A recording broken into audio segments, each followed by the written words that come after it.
em relação a principalmente os fundos imobiliários de shopping e especificamente do XPML, que teve uma polêmica, então muitos falando que teve uma falta de transparência da gestão. O que vocês veem disso?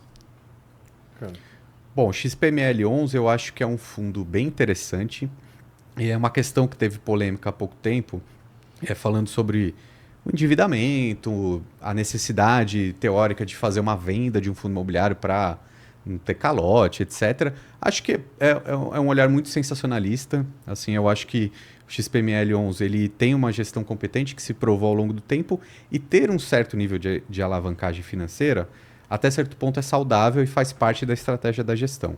Quando isso aumenta muito, ainda mais num cenário de Selic alta, pode ser prejudicial, né? Então, legal, é um ponto que tem que ficar atento. Mas o setor de shopping centers, eu acho que também ele está comprovado, né? A gente teve um problema na época da pandemia, que quem podia esperar, né, que os shoppings iam fechar, e naquela época eles sofreram muito. Eu até brinco que aquela época eu fiquei traumatizado com o fundo de shopping, né? Eu tenho o XPML na minha carteira há muitos e muitos anos, e cara, simplesmente caiu muita cota, zerou o dividendo naquela época. Eu fiquei pensando, pô, o que está acontecendo, né? Eu fiquei meio traumatizado. Mas quem comprou naquela queda hoje está sorrindo à toa, né? Porque o setor de shopping center, para o brasileiro gosta de shopping, né? Não é só para consumir, mas também para ter experiências lá dentro, ir no cinema. O gasto com estacionamento também vem como recurso profundo. Publicidade que roda no próprio shopping. Exatamente. E a circulação, tem muita gente que vai, né? Uhum. Então é algo que eu vejo muito valor. Então, o fundo de shopping center eu acho interessante, sempre na diversificação da carteira, mas não vejo problema assim no XPML11, pelo contrário, acho que é um fundo interessante. Uhum. Eu gosto bastante do XPML. O grande ponto ali foi que parece que vai faltar cerca de 50 milhões para ele fechar a conta nesse ano de 2025. Mas é um fundo que tem 6,4 bilhões de patrimônio. Então ele é muito grande, tem muitas vias ali para ele conseguir passar por esse problema. Então acho que de fato foi feito muito barulho para o problema, que não é tão grande, mas sim a gente tem que observar. Mas o XPML tem opções, então acho que ele vai conseguir tratar bem esse problema e sair, né, dele mais fortalecido, talvez. Explicando para o pessoal que opções que ele teria que seria tranquilo de passar aí por esse endividamento. Eu vejo 3 opções. A primeira seria emitir novas cotas, mas acho que ele não vai fazer isso agora, porque o mercado está muito em baixa. A segunda seria converter a parcela que ele tem de um pagamento, que se eu não me engano é 300, 400 milhões de reais, em um CRI. Então ele meio que alongaria essa dívida e ia fazer um parcelado ali. Não acho que essa é a melhor opção também, porque agora se ele contratar uma dívida vai ser caro, a Selic está muito alta. E a terceira opção, que aí sim acho que é mais plausível, aqui eu acho, o mercado também, que é ou vender parte de algum imóvel, se ele fizer uma pequena venda ele já consegue saldar o que ele tem que saldar, ou vender também parte de outros fundos imobiliários, que ele tem um pouquinho ali também no seu patrimônio líquido. Então no fim do dia eu acho que ele vai fazer isso, tem até o final do ano para conseguir fazer essa negociação e acho que não tem grandes problemas. Acho que o ponto que teve em relação a esse fundo é que as pessoas achavam que tem que ser para amanhã, tem que ser nos próximos 15 dias que ele vai ter que resolver isso, sendo que ele tem ainda um certo tempo para conseguir ver a melhor solução para ele conseguir lidar com esse endividamento, né, Matheus? E eu acho que vale uma lição importante aqui para o investidor também, nesse caso do XPML, que é o seguinte, o investidor, ele está lá na casa dele, sentado no quarto dele, ele pode ter todas as opiniões que ele tiver, mas ele precisa lembrar que tem uma equipe de gestão que sabe o que está fazendo lá atrás, né? Então, assim, tem muita gente que começa campanhas aqui na internet de tipo, não, aquela gestão é incompetente, não está alinhada com o cotista, mas assim, o quanto essa pessoa convive com a indústria de fundos imobiliários para poder justamente falar sobre isso, sabe? Porque a indústria de FIIs já tem mais de 30 anos no Brasil, então se a gente consegue, com a facilidade que a gente tem hoje, de dar 3 cliques lá no home broker, no seu celular, e comprar esse fundo imobiliário, essa renda passiva mensal para o resto da vida, pô, isso é muito legal, isso é muito bom, é uma indústria muito grande em crescimento. Então a gente não pode simplesmente chegar lá na nossa casa e começar a criticar, não, aquela gestão incompetente, aquele ali está tudo errado, tem que vender o imóvel rápido, o XPML, porque senão vai dar calote.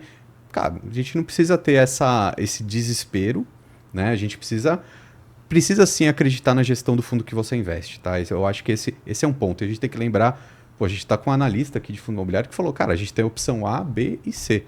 Cara, você acha que a equipe de gestão lá do fundo não destravou todas essas ideias? Tem planilhas e planilhas contando, não, vamos fazer isso. Cara, não, vamos vender um imóvel, mas, pô, não vou vender um imóvel a preço de banana. Se eu falar na internet, vou vender um imóvel, ninguém compra mais.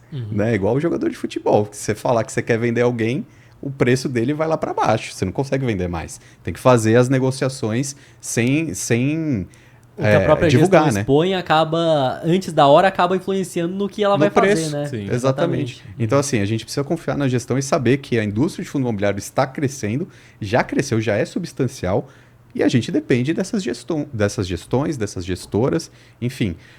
Pode ter problema, pode ter conflitos de interesse, não estou querendo passar um pano para ninguém.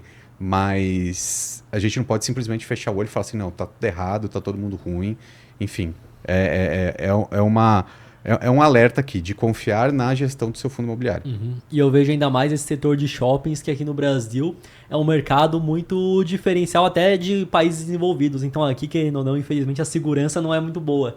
Então o cara que é pai de família, quer passar um final de semana, ele não consegue ir em muitos locais públicos para ter a mesma segurança que em um shopping, que ele sabe que não vai ser roubado, que não vai acontecer nada. O shopping virou muito uma questão de experiência, de serviço também. Então tem diversos shoppings hoje que tem academia. Então a pessoa vai na academia e depois toma algum shake, toma alguma coisa lá no shopping depois. Depilação a laser tem muito no shopping, barbeiro, tem de tudo hoje, Tatuagem né? já vi também. Tatuagem. Médico também tem muito. Aham. Não, e aí é legal que assim, tudo que vende dentro do shopping é um dinheirinho a mais para a gestão. Né? Então, assim, se o shopping tem muita circulação, tá vendendo um monte de coisa, tem esse fator sazonal também. Então, assim, época de Natal, por exemplo, às vezes o fundo imobiliário paga um pouquinho mais de dividendo porque entrou mais receita. Né? Porque muita gente consumiu muita coisa no shopping naquela época. Que eu lembro que, acho que era mais 2022, talvez 2021, finalzinho do ano, que tinha esse questionamento, não, que o e-commerce está crescendo muito, as pessoas não saem de casa mais para comprar, mas eu vejo que essa parte de serviços e do Brasil ser um país que a segurança não é muito boa, que as pessoas, as famílias vão ao shopping para conseguir ter um momento de lazer, acabou mudando qual que é a estratégia do shopping.